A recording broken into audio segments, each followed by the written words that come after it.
हाय, मेरा नाम नादिया निगहत है। मैं कश्मीर की पहली महिला फुटबॉल कोच हूँ। मैं शुक्रिया अदा करना चाहूंगी एक एनजीओ का जिनका नाम है guidance and counselling self for you development, जो कि सांबा में है। इन्होंने मुझे मौका दिया है मैं आप सबसे अपनी फुटबॉल जर्नी शेयर करूं। 2007 से मैंने फुटबॉल खेलना शुरू करा, जबकि मुझे पता भी नहीं था कि फुटबॉल कोई गेम है। कि मैं बच्चों के साथ बचपन में खेला करती थी क्रिकेट, और क्रिकेट की बॉल जो रहती है वो मैं फील्डिंग करती थी पैर से। तो मुझे बहुत पसंद था कि मैं पैर से कुछ एक्टिविटी करूं, और बाई चांसली मैंने फुटबॉल ज्वाइन करा, फुटबॉल एकेडमी ज्वाइन करी। जब मैंने वहां पे कोच के अंडर ट्रेनिंग ली और मेरा मोटिव था बस किक करने का, तो मैं खेलने लगी फुटबॉल, और मुझे फुटबॉल में बहुत इंटरेस्ट आने लगा कि फुटबॉल मुझे बहुत पसंद होने लगा। एंड 2010 में मैंने फर्स्ट नेशनल खेला जम्मू में।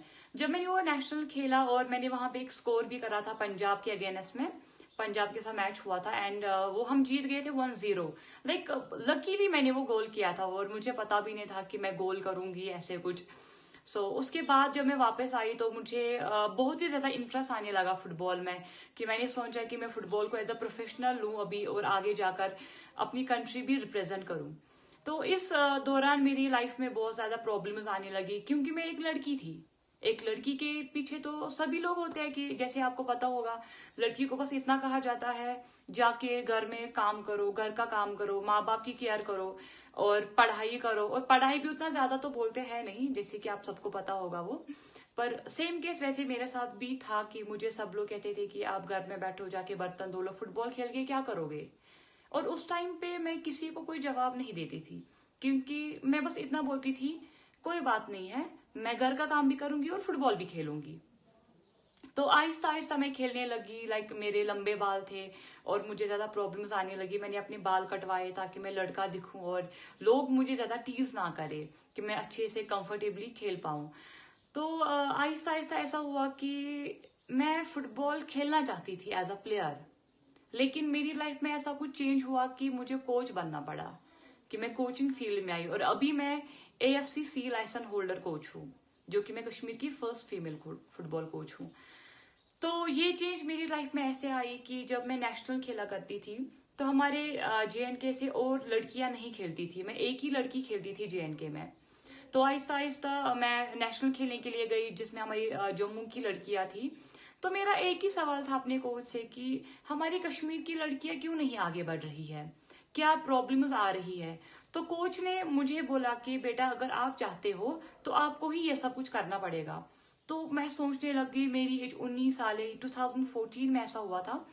मैं 19 साल की हूँ, मैं कैसे कोच बनूं, मैं कैसे बच्चों को सिखाऊं, मुझे तो आता नहीं है उतना, मैं क्या करूं। तो मैं सोचने लग गई कि मैं क्या कर सकती हूँ। एंड लकीली मेरे लाइफ में एक कोच आए जिन्होंने मुझे Jammu and Kashmir football association की ओर रास्ता दिखाया और मुझे कोर्सेज करवाए। जैसे कि मैंने AIFF ग्रेस रूट कोर्स करा, और कोर्स करने के बाद मैंने अपनी एकेडमी ओपन करी, जिसमें मेरा मोटिव था कि मैं लड़कियों को ट्रेनिंग दूं। लेकिन सीरियसली उस टाइम पे कोई भी लड़की आगे नहीं बढ़ी, आए तो सिर्फ लड़के आए। तो मैंने शुरुआत लड़कों से करी, मैंने लड़कों को ट्रेनिंग देना शुरू करा। एंड देन 2015 में मैंने AFF डी लाइसन करा, और डी लाइसन करने के बाद मैंने और सोचा कि लड़कियों के लिए काम करूं। लेकिन सेम वही हुआ कि लड़कियां आई नहीं, और मैंने दोबारा लड़कों से शुरुआत करी।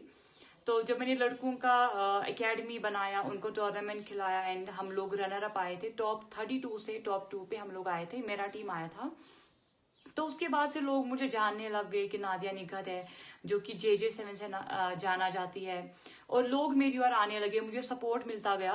एंड देन मैंने स्कूल में जाकर लड़कियों के लिए काम किया। मैं वुमेन्स कॉलेज गई और भी गर्ल्स स्कूल में गई, वहां पे उनको फ्री ट्रेनिंग देना शुरू करा, उनके लिए टूर्नामेंट्स ऑर्गेनाइज कराए, इस चीज के लिए कि लड़कियां आए, लड़कियों की हम टीम बनाए। तो लड़कियों की बस एक ही इशू रहता है कि उनके पेरेंट्स बस इतना कहते हैं कि हम लड़कियों को भेजेंगे, लेकिन उनको एक फीमेल कोच होनी चाहिए। तो वो तो हमारे यहाँ पे था नहीं। सो दैट्स वाई मुझे अपना फुटबॉल प्लेइंग करियर थोड़ा कम करके कोचिंग करियर में आना पड़ा, ताकि मैं बच्चों को ट्रेन करूं, और जो मेरा सपना था वो बच्चे मेरा वो सपना पूरा करे। मैं गर्ल्स को बोलना चाहूंगी कि आप आगे आइए, अगर आपको रुकावट आती है तो आप उस रुकावट को फेस करें। जब तक आप फेस नहीं करोगे तब तक आप स्ट्रांग नहीं बनोगे। हमें स्ट्रांग होना है। सब लोग यही कहते हैं कि लड़कियां स्ट्रांग नहीं होती है, पर हम में वो हिम्मत है, हम स्ट्रांग है, हमें अपने माइंड को स्ट्रांग रखना है और हम बहुत कुछ कर सकते हैं। जैसे कि आप देख सकते हैं कि अभी कितनी सारी लड़कियां हैं जो पढ़ाई में आगे है, अभी एरोप्लेन जहाज चलाती है। जो एक लड़की को कहा जाता है कि वो अपने आप को संभाल नहीं सकती है, लड़कियां अभी देश संभाल रही है। तो क्या लड़कियां कुछ नहीं कर सकती? उनके मुंह पे ये जवाब दो, क्या लड़कियां कुछ नहीं कर सकती? करके दो, तब जाके उन सबको पता चलेगा कि लड़कियां क्या कर सकती है। जैसे कि मैं आपके साथ एक शॉर्ट स्टोरी शेयर करना चाहूंगी कि जब मैं खेलती थी मुझे ये बोलते थे कि आप लड़की हो, जाके घर में बैठो, आप आगे नहीं बढ़ सकती हो। इवन मैं बहुत डिमोटिवेट होती थी कि क्या ये सच है, मैं नहीं खेल सकती। इवन मैं लड़कों के साथ खेला करती थी। तो मैंने एक टूर्नामेंट में पार्टिसिपेंट लिया था जिसमें हम लड़के खेलते थे, लाइक लड़कों का टीम था, और मैंने 2 मैच खेले थे, हम फाइनल में आ चुके थे।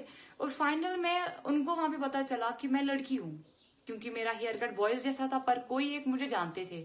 और मुझे ऐसा बोला गया कि अब आपके ऊपर बैन लगेगा, अब आप कभी नहीं खेल पाओगे।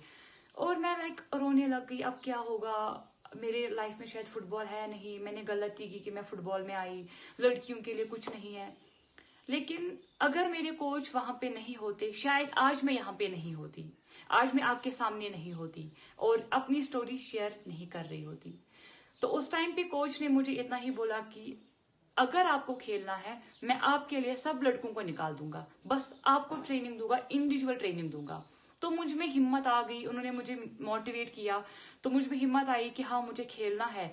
एंड तब से लेकर आज के दम तक मैं रुकी नहीं। मेरे में जितने भी प्रॉब्लम्स आए, मैंने सारे प्रॉब्लम्स फेस करी। एंड इवन सिंपल सी बात है कि जम्मू एंड कश्मीर में ज्यादा सपोर्ट भी नहीं मिलता है, पर मैं अदर स्टेट्स की लड़कियों को रिक्वेस्ट करूंगी कि आप आगे बढ़े, आप स्पोर्ट्स में अपना नाम कमाए। स्पोर्ट्स में आपका बेनिफिट है। पहली बात है, आप मेंटली फिट रहेंगे, फिजिकली फिट रहेंगे। एंड सेकेंड, आप अगर फुटबॉल फील्ड में आते हैं, आप अपना करियर बना सकते हैं, आप कंट्री रिप्रेजेंट कर सकते हैं, आपकी इज्जत मिलेगी वहां पे। सो आप लोगों की बातें मत सुनिए, आप आगे बढ़िए, क्योंकि लड़कियों को बस यही है कि लड़की नहीं कर सकती।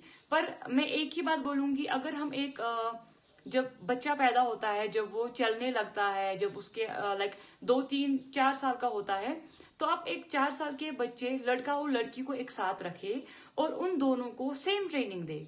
आप देखिए कि क्या लड़की पीछे रहेगी? तो मेरे हिसाब से तो नहीं रहेगी, क्योंकि जब दोनों को एक ही जैसी परवरिश मिली हो, एक ही जैसी प्रैक्टिस मिली हो, तो लड़की पीछे क्यों रहेगी?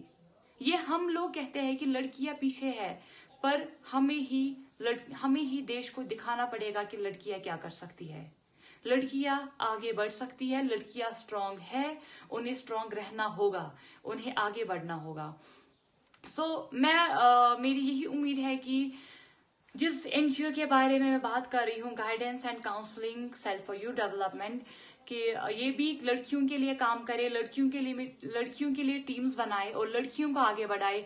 मेरा सपोर्ट आप सबके साथ है, आप आगे बढ़े। जहां पे भी आपको जरूरत मेरी हो, मैं आपका साथ देने के लिए तैयार हूं।